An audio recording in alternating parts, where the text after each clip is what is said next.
Welcome to the Boomer Briefing Podcast, where we help you solve a critical business issue in 20 minutes or less. I'm your host, Jon Hubbard, shareholder here at Boomer Consulting, and with me today is Gary Boomer. Hi, Gary. Hello, John. Thanks for being here. And most of you know, but Gary is the founder of Boomer Consulting, and we have a really interesting topic here. And the title of kind of this podcast is How to Deliver Higher Value CAAS Services. And there's lots of angles we're going to approach this from, but I think one of the best places to start is from leadership, from a perspective of leadership. So Gary, why is it important for firm leaders to either be delivering higher value CAAS services or helping their firm figure out how to deliver higher value CAAS services? Well, I think it's pretty basic, John, and many firms have been trying to do this. Some have succeeded, many have failed, simply because if this isn't part of your vision and your plan and you're just testing the water, chances are it's not going to be a primary source of revenue and it won't be as profitable as it could be. So I think it's incumbent upon the leader to determine if this is part of their vision. And I certainly find that it is, but it's probably defined differently than what many firms define as client accounting and advisory services. So to some in the profession, particularly incumbent members of our profession, often think of this as inexpensive bookkeeping in order to retain their tax and audit services.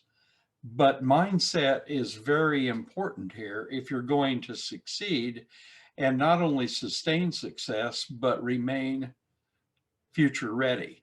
Because technology has disrupted this, a pandemic has disrupted it, and I prefer to not say disrupt. They've enabled our profession to expand these services, and the clients are willing to pay for them, and they're willing to pay more for them than they are some of the compliance and traditional services that are being commoditized. No, that's good. And I've heard you say before, clients will pay more for the services they want versus the services they need. And I think you were kind of, alluding to that. So how do you recommend, that firms really start to figure out how to deliver these higher value services? How do they know what their clients want? Well, I think that's one thing that we're terrible at as a profession. Some people are really pretty good at it, but you have to have a conversation with a client and you have to have that repeatedly. And it's not billable time per se, it's learning more about the clients and what their needs are, what's keeping them up at night, what are the opportunities they see, and then determine what areas are the best for your firm, where you have talent, can acquire talent, where you have systems, where you understand that professional niche. This is no different than Amazon or Salesforce in how they develop their new services. The one big thing that both Amazon and Salesforce know is that they're going to have failures along the way, and they separate the projects from the person. In other words, they may put a very good person on it, but if the first time that project they have an obstacle to overcome, they don't put that person back in the organization. They try to fail quickly and move forward and get the resources if it's still strategic. But it may be that after their testing, it's not as strategic. I would just say the first thing is that you learn more from questions. So I would ask any partner out there, have you had recent conversations with your best clients?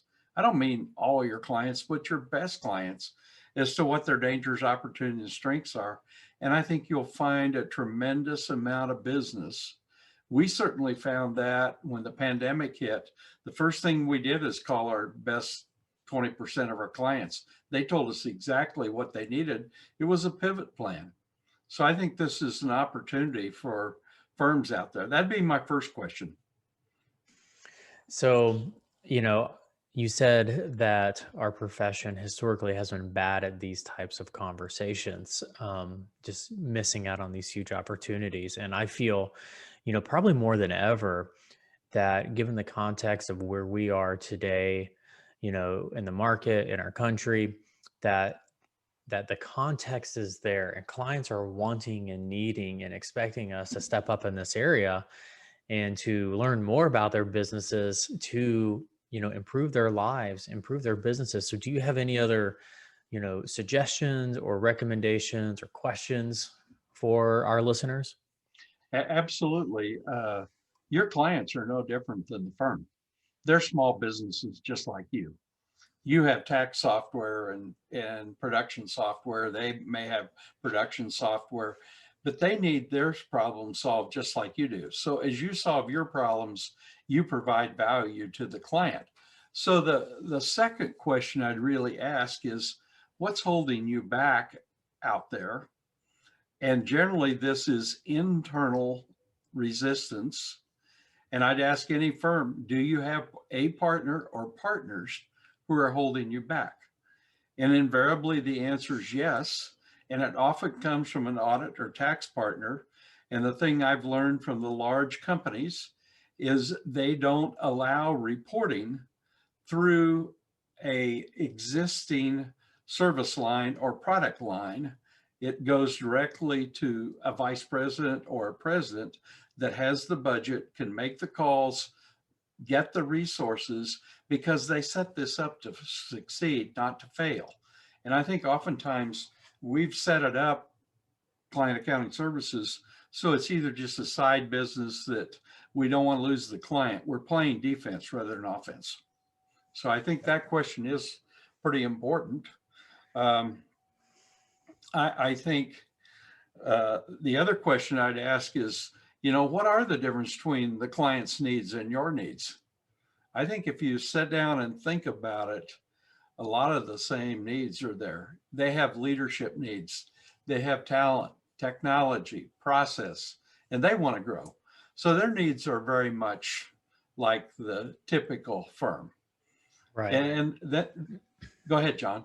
Well, no, one thing I love about where you're going with this is, our profession is very much a permission based profession. We feel like we need a certification. We feel like we need some sort of, permission from someone else to be able to have these types of conversations with clients.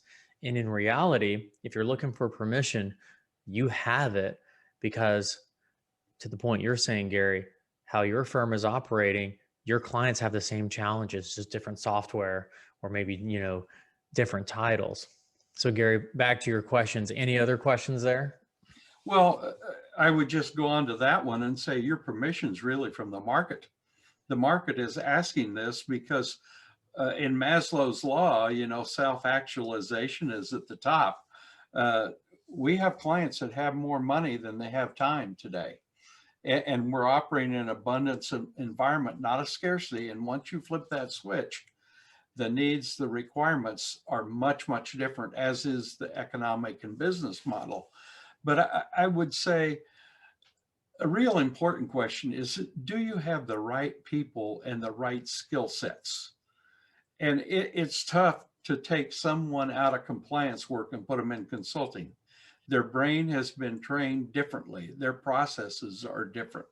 And so I think most firms need upskilling and education. And that's one of the top things you're going to see in the next year is, how do we figure this upskilling and education piece out? Because our school systems, our CPE, those aren't working. That's a bureaucratic environment.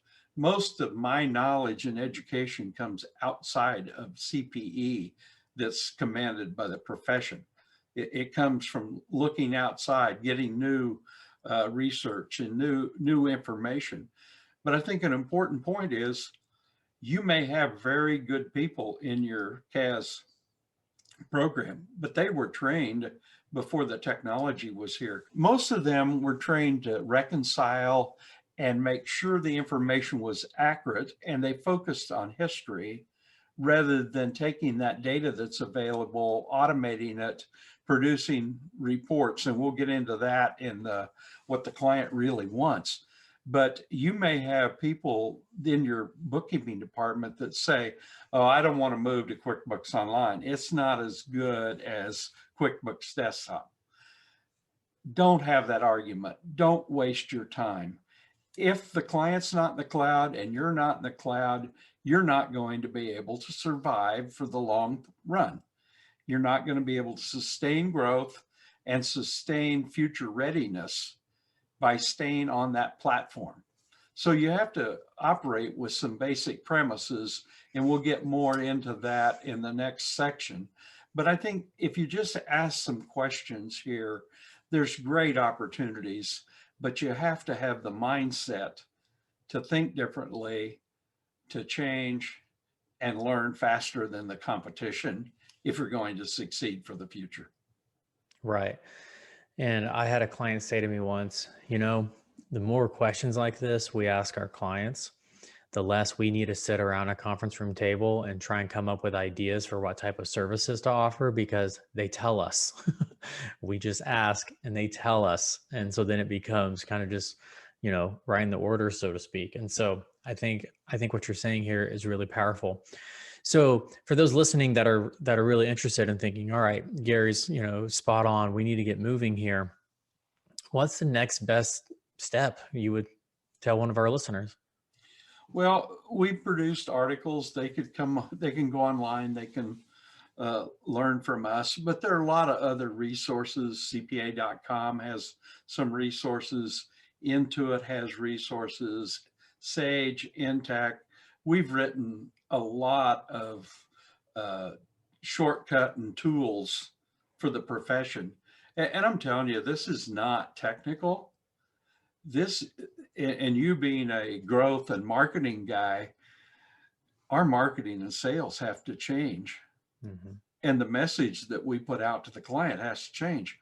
We're no longer a compliance and transactional shop, or at least we shouldn't be if we're going to survive.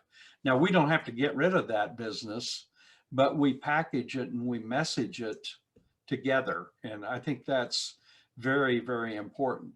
So, we're a source of information. There are others out there. There is no silver bullet.